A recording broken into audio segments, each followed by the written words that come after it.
Hi everyone, it's Angel Almendares. This week we were asked to pick an author on who we would like to interview from the authors that we read this week, and I decided I would like to talk to George Saunders.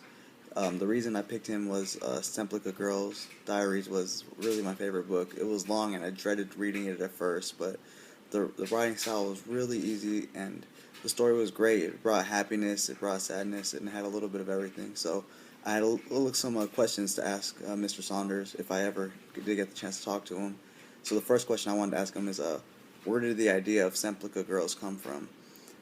And I want to know where he got the idea that people could be art in somebody's garden or home and to raise money with, and what exactly they're using to keep them, I guess, induced in their drug state. And then I want to ask him how far ahead in the future is the story. Obviously, this isn't happening today. At the beginning, I thought maybe it was in the past, but then sooner, once the Semplica Girls get introduced, I realized this has to be in the future. So I was wondering how far ahead in the future, and if he thinks this is even possible of happening. If he thinks that maybe one day immigrants would use themselves to be art to pay for things.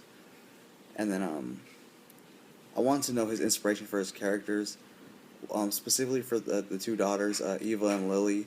They're two really different characters. Lily is really, like, you feel for Lily at the beginning, just that feeling of wanting to be accepted and to just be on par with all her friends. So I was wondering where they came from, and I want to know what happens after the story ends. I'm interested to, like, does he even know? Does he have, if there's something definite that happens besides getting rid of the rack of where the Semplica Girls were?